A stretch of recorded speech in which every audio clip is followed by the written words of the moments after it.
اس گہرے جائزے میں خوش آمدید۔ آج ہم ایک بہت ہی اہم کتاب کے بنیادی خیالات پر غور کر رہی ہیں۔ یہ وہ کتاب ہے جس نے حیاتیات اور ارتقاء کے بارے میں ہماری سوچ کو کافی حد تک بدل دیا۔ رچرڈ ڈاکنز کی 1976 کی کلاسک دی سیلفش جین۔ ہمارے پاس اس کے جو کلیدی تصورات ہیں ان کا ایک خلاصہ ہے۔ یہ کتاب ارتقاء کو ایک بالکل مختلف زاویے سے دیکھتی ہے۔ عام طور پر ہم یہی سوچتے ہیں کہ ارتقاء شاید انواع کی بقا کے لیے ہے یا افراد کی بقا کے لیے۔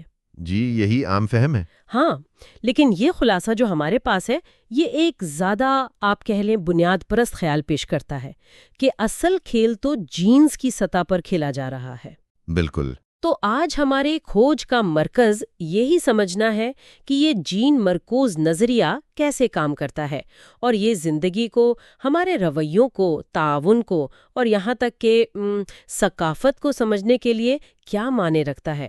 جو بنیادی دعویٰ ہے وہ تھوڑا چونکا دینے والا ہے کہ ہم یعنی جاندار اصل میں اپنے جینز کے لیے محض بقا کی مشینیں ہیں اور یہ جینز خود غرض ہیں۔ اس کا کیا مطلب ہے؟ آئیے اس پرت در پرت خیال کو کھولنا شروع کرتے ہیں۔ بالکل، یہ واقعی ایک آپ کہہ سکتے ہیں انقلابی نقطہ نظر تھا، اور اس کو سمجھنے کی جو کنجی ہے وہ یہ ہے کہ ارتقاء کی بنیادی اکائی فرد نہیں ہے، نوع بھی نہیں ہے، بلکہ نقل ساز یعنی ریپلیکیٹر، وہ اکائی جو اپنی کاپیاں بناتی ہے، اور حیاتیاتی دنیا میں یہ نقل ساز جین ہے۔ تو کتاب کا مرکزی استدلال یہی ہے کہ جینز جو ہیں وہ قدرتی انتخاب یعنی نیچرل سلیکشن کی اصل اکائیاں ہیں۔ وہ اپنی بقا اور نقل بنانے کے لیے آپس میں ایک دوسرے سے مقابلہ کرتے ہیں۔ اچھا۔ اور جاندار، چاہے وہ بیکٹیریا ہوں، پودے ہوں یا ہم انسان ہوں، وہ ان جینز کو رکھنے، ان کو محفوظ کرنے اور پھر اگلی نسل تک منتقل کرنے کے لیے بس یوں سمجھیں کہ بڑی پیچیدہ گاڑیاں ہیں یا مشینیں ہیں۔ ہماری جو جسمانی ساخت ہے، ہمارے بہت سے رویے ہیں، وہ سب بالواسطہ طور پر ان جینز کی کامیابی کے لیے ہی تشکیل پاتے ہیں۔ بقا کی مشینیں، یہ سننے میں تھوڑا غیر ذاتی سا لگتا ہے، مایوس کن بھی، گویا ہماری اپنی کوئی اہمیت ہی نہیں، بس جینز کے لیے ایک کھول ہے ہم۔ ہاں، یہ احساس ہو سکتا ہے۔ اور یہ خود غرض جین کا کیا مطلب؟ کیا جینز سوچتے ہیں؟ ان میں کوئی ارادہ ہوتا ہے؟ یہ لفظ تھوڑا گمراہ کن نہیں لگتا؟ آپ کا نقطہ بالکل درست ہے، یہ ایک استعارہ ہے، یہ لفظی معنی میں نہیں ہے۔ جینز میں کوئی شعور نہیں ہوتا، کوئی جذبات نہیں، کوئی ارادے نہیں۔ ٹھیک ہے۔ خود غرض سے مراد صرف یہ ہے کہ جینز کے جو اثرات ہوتے ہیں وہ ایسے ہوتے ہیں کہ وہ اپنی بقا اور اپنی نقل کے امکانات کو بڑھاتے ہیں۔ بس۔ اچھا، چاہے اس جاندار پر جس میں وہ موجود ہیں کوئی منفی اثر ہی کیوں نہ ہو پڑ رہا ہو۔ یہ ایک غیر شعوری خودکار عمل ہے، مطلب جو جینز ایسی خصوصیات پیدا کرتے ہیں جو ان کی اپنی کاپی بنانے میں مدد دیں، وہ اگلی نسلوں میں زیادہ عام ہو جاتے ہیں۔ یہ جو مقصدیت ہے یہ ظاہری ہے، حقیقی نہیں۔ ٹھیک ہے، تو یہ قسم کی غیر جذباتی میکینکی خود غرضی ہے، لیکن پھر یہاں ایک بہت بڑا سوال پیدا ہوتا ہے جو شاید سب کے ذہن میں آ رہا ہوگا، میرے ذہن میں تو فوراً آیا۔ جی پوچھیں۔ اگر بنیاد خود غرض جینز ہیں تو پھر ہمیں فطرت میں ایثار کیوں نظر آتا ہے؟ قربانی، تعاون، جانور اور انسان دوسروں کی مدد کیوں کرتے ہیں؟ کبھی کبھی تو اپنی جان یا وسائل خطرے میں ڈال کر بھی۔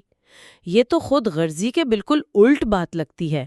یہ واقعی اس نظریے کا سب سے دلچسپ اور شاید سب سے اہم حصہ ہے، اور یہی وہ بظاہر تضاد ہے جہاں دی سیلفش جین کا نظریہ اپنی آپ کہہ لیں طاقت دکھاتا ہے۔ رویے ہیں وہ بھی دراصل خود غرض جینز کے نقطہ نظر سے سمجھ میں آ سکتے ہیں اگر وہ بالآخر ان جینز کی نقل بنانے میں مدد کریں۔ اچھا، کیسے؟ اس کی دو اہم وضاحتیں پیش کی گئی ہیں۔ ایک ہے رشتہ داروں کا انتخاب یعنی کن سلیکشن، اور دوسری ہے باہمی ایثار یعنی ریسیپروکل آلٹرزم۔ رشتہ داروں کا انتخاب، اس کا کیا مطلب ہوا؟ اس کا مطلب یہ ہے کہ چونکہ قریبی رشتہ دار جیسے والدین، بچے، بہن بھائی، ان میں آپس میں بہت سے جینز مشترک ہوتے ہیں۔ اوسطاً 50% بہن بھائیوں اور والدین بچوں میں مشترک ہوتے ہیں۔ جی لہٰذا ایک جاندار کا اپنے قریبی رشتہ داروں کی مدد کرنا، یہاں تک کہ ان کے لیے قربانی دینا بھی دراصل ان مشترکہ جینز کو اگلی نسل میں منتقل کرنے کا ایک مؤثر طریقہ ہو سکتا ہے۔ اوہ مثال کے طور پر ایک پرندہ ہے جو چیخ کر اپنے ریوڑ کو کسی شکاری کی آمد سے خبردار کرتا ہے۔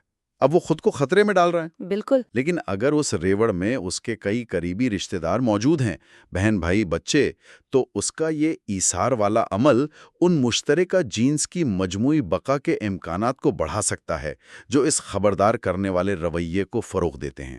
تو فرد کی قربانی جین کے نقطۂ نظر سے فائدہ مند ہو سکتی ہے۔ بالکل، فرد کی قربانی جین کے لیے فائدہ مند ہو سکتی ہے۔ یہ حساب کتاب کوئی شعوری نہیں ہوتا، یہ بس ارتقائی طور پر منتخب شدہ رویہ ہے۔ واہ، تو یہ ایسا ہے کہ جینز اپنے خاندان کا خیال رکھ رہے ہیں، چاہے وہ مختلف جسموں میں ہی کیوں نہ ہو۔ یہ تو واقعی سوچنے کا ایک بالکل مختلف انداز ہے۔ فرد کی بقا ثانوی ہو جاتی ہے، جین کی بقا اولین۔ جی ہاں، لیکن یہ تو صرف قریبی رشتہ داروں پر لاگو ہوتا ہے۔ غیر رشتہ داروں کے درمیان جو تعاون ہوتا ہے اس کا کیا؟ بالکل درست سوال۔ غیر رشتہ داروں کے درمیان تعاون کی وضاحت کے لیے باہمی ایثار یعنی ریسیپروکل الٹروئزم کا تصور پیش کیا گیا ہے۔ یہ آپ کہہ لیں آپ میری پیٹھ کھجائیں میں آپ کی کھجاؤں گا والے اصول پر کام کرتا ہے۔ اچھا، یعنی ایک جاندار دوسرے غیر رشتہ دار کی مدد اس غیر شعوری توقع میں کرتا ہے کہ مستقبل میں اسے بھی بدلے میں مدد ملے گی۔ لیکن یہ حکمت عملی صرف کچھ خاص حالات میں ہی کامیاب ہوتی ہے۔ پہلی بات تو یہ کہ افراد ایک دوسرے کو پہچاننے اور یاد رکھنے کے قابل ہوں کہ کس نے مدد کی تھی اور کس نے دھوکہ دیا۔ صحیح۔ دوسری بات، ان کے درمیان مستقبل میں دوبارہ ملنے کا امکان بھی کافی زیادہ ہونا چاہیے۔ اگر یہ شرائط پوری ہوں تو پھر طویل مدت میں تعاون دونوں فریقوں کے لیے فائدہ مند ہو سکتا ہے، اور اس طرح کے تعاون کو فروغ دینے والے جینز پھیل سکتے ہیں۔ کوئی مثال ہے اس کی؟ جی، جیسے کچھ چمگادڑیں ہیں جو خون چوستی ہیں، وہ اپنی کالونی کے ان ساتھیوں کے ساتھ خون شیئر کرتی ہیں جو اس رات شکار کرنے میں ناکام رہے ہوں، اس توقع کے ساتھ کہ جب وہ خود ناکام ہوں گی تو دوسرا ان کی مدد کرے گا۔ یہ تو بہت دلچسپ ہے۔ تو تعاون بھی ایک قسم کی حساب شدہ سرمایہ کاری ہو سکتی ہے جینز کی سطح پر، لیکن یہ توازن کیسے قائم رہتا ہے؟ کیا سب ہمیشہ تعاون ہی کرتے ہیں یا کبھی دھوکہ دہی غالب آ جاتی ہے؟ کیا آبادی میں صرف ایک ہی قسم کی حکمت عملی کامیاب ہوتی ہے؟ نہیں، ایسا نہیں ہے۔ حقیقت میں اکثر ایک مکسچر، ایک مرکب پایا جاتا ہے۔ یہیں پر ڈاکنز ارتقائی طور پر مستحکم حکمت عملی یعنی ایوولوشنرلی اسٹیبل اسٹریٹجی یا ESS کا تصور متعارف کراتے ہیں۔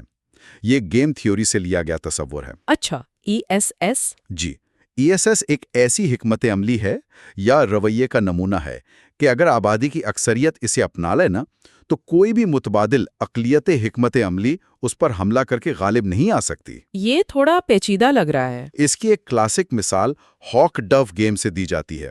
فرض کریں ایک آبادی میں دو قسم کے رویے ہیں، ہاک جو جارح ہے ہمیشہ لڑتا ہے، اور ڈو جو امن پسند ہے لڑائی سے بچتا ہے، اگر دوسرا جارح ہو تو بھاگ جاتا ہے۔ ٹھیک ہے۔ اب اگر پوری آبادی ڈوز پر مشتمل ہو تو ایک اکیلا ہاک آئے گا اور سب پر حاوی ہو جائے گا کیونکہ کوئی اس کا مقابلہ نہیں کرے گا۔ ظاہر ہے۔ لیکن اگر پوری آبادی ہاکس پر مشتمل ہو تو وہ آپس میں لڑ کر شدید نقصان اٹھائیں گے۔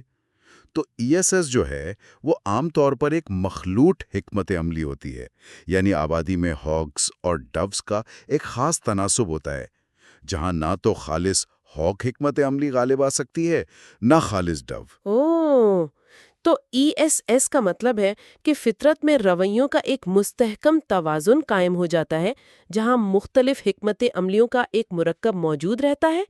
یہ صرف جارحیت اور امن پسندی تک تو محدود نہیں ہوگا۔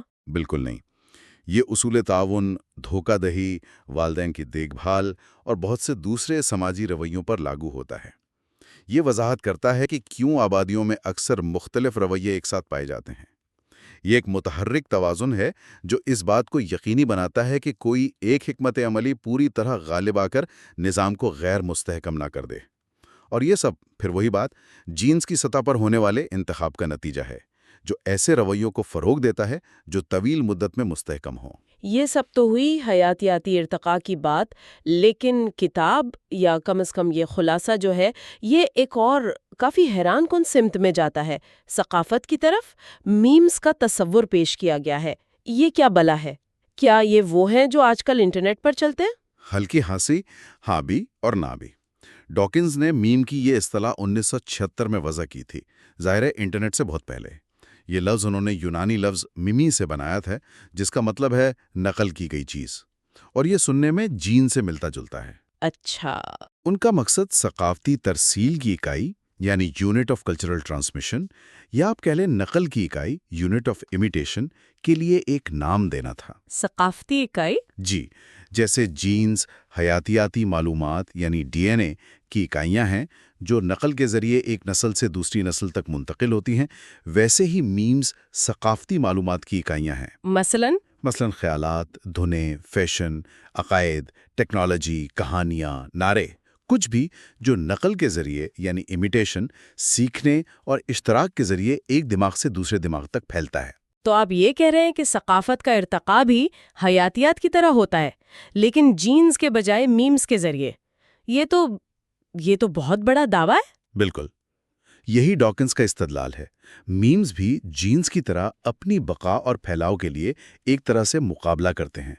کچھ میمز جیسے کوئی بہت کیچی دھن ہے، کوئی مفید خیال ہے یا کوئی پرکشش عقیدہ ہے، وہ دوسروں سے زیادہ کامیاب ہوتے ہیں اور تیزی سے پھیلتے ہیں۔ وہ تبدیل بھی ہو سکتے ہیں، جسے ہم میوٹیشن کہہ سکتے ہیں۔ وہ آپس میں مل بھی سکتے ہیں ریکمبینیشن کی طرح، اور ان کا بھی انتخاب ہوتا ہے سلیکشن، کہ کون سے میمز انسانی ذہنوں میں زیادہ جگہ پاتے ہیں اور برقرار رہتے ہیں۔ تو ثقافتی ارتقا ہی ہو رہا ہے۔ جی، اور یہ حیاتیاتی ارتقاء کے اصولوں پر ہی چلتا ہے، لیکن یہ اکثر بہت بہت زیادہ تیز رفتار ہوتا ہے۔ زبانیں ہیں، مذاہب ہیں، سیاسی نظریات، سائنسی نظریات، فیشن کے رجحانات، یہ سب میمز کے پیچیدہ نظام ہیں جو وقت کے ساتھ ارتقاء پذیر ہوتے ہیں، اور یہ انسانی معاشروں اور تاریخ پر بہت گہرا اثر ڈالتے ہیں۔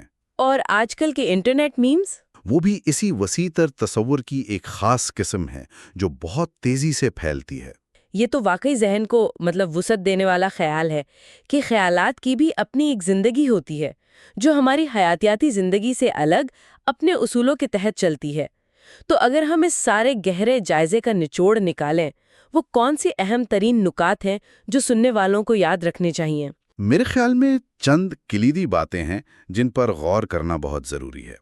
پہلا اور شاید سب سے بنیادی نکتہ، ارتقاء کو سمجھنے کے لیے ہمیں اپنی توجہ فرد یا نوع سے ہٹا کر جین پر مرکوز کرنی ہوگی۔ جین ہی نقل سازی کی اصل اکائی ہے، جاندار اس کے لیے محض گاڑیاں ہیں۔ یہ نقطہ نظر حیاتیات کے بہت سے پہلوؤں کو ایک نئی روشنی میں دکھاتا ہے۔ صحیح۔ دوسرا، جینز کی خود غرضی ایک استعارہ ہے۔ اس کا مطلب جذباتی خود غرضی نہیں، بلکہ یہ کہ قدرتی انتخاب ان جینز کو نوازتا ہے جو اپنی نقل بنانے میں سب سے زیادہ کامیاب ہوتے ہیں۔ ٹھیک ہے۔ تیسرا، جو بظاہر ایثار اور تعاون نظر آتا ہے، وہ خود غرض جین کے نظریے سے متصادم نہیں، بلکہ وہ اسی نظریے کے تحت سمجھائے جا سکتے ہیں، جیسے رشتہ داروں کا انتخاب، کن سلیکشن، اور باہمی ایثار، ریسیپروکل الٹروازم۔ یہ حکمت عملیاں دکھاتی ہیں کہ کس طرح جینز کی سطح پر خود غرضی جانداروں کے درمیان تعاون اور قربانی کو فروغ دے سکتی ہے۔ اور چوتھا، ارتقاء صرف حیاتیاتی دائرے تک محدود نہیں، ثقافت بھی میمز کے ذریعے ارتقاء پذیر ہوتی ہے۔ خیالات، عقائد، طرز عمل، یہ سب بھی نقل، تغیر اور انتخاب کے انہی اصولوں کے تحت پھیلتے اور تبدیل ہوتے ہیں، اور ہماری دنیا کو تیزی سے تشکیل دے رہے ہیں۔ یہ واقعی ایک بہت طاقتور فریم ورک ہے۔ یہ ہمیں مجبور کرتا ہے کہ ہم زندگی کو، اپنے رویوں کو اور معاشرے کو ایک مختلف سطح پر سمجھنے کی کوشش کریں۔ فرد کی نیتوں اور خواہشات سے ہٹ کر ان بنیادی اکائیوں یعنی جینز اور میمز کے نقطہ نظر سے دیکھنا بہت سے موضوع کو حل کرنے میں مدد دے سکتا ہے۔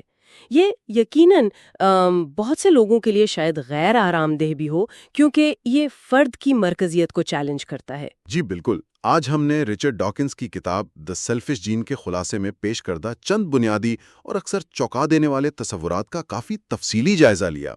مرکزی خیال یہی ہے کہ جینز کی سطح پر نسل سازی اور بقا کا مقابلہ ہی ارتقائی عمل کی بنیاد ہے۔ اور آخر میں ایک نقطہ چھوڑ جاتے ہیں جس پر شاید مزید سوچا جا سکتا ہے۔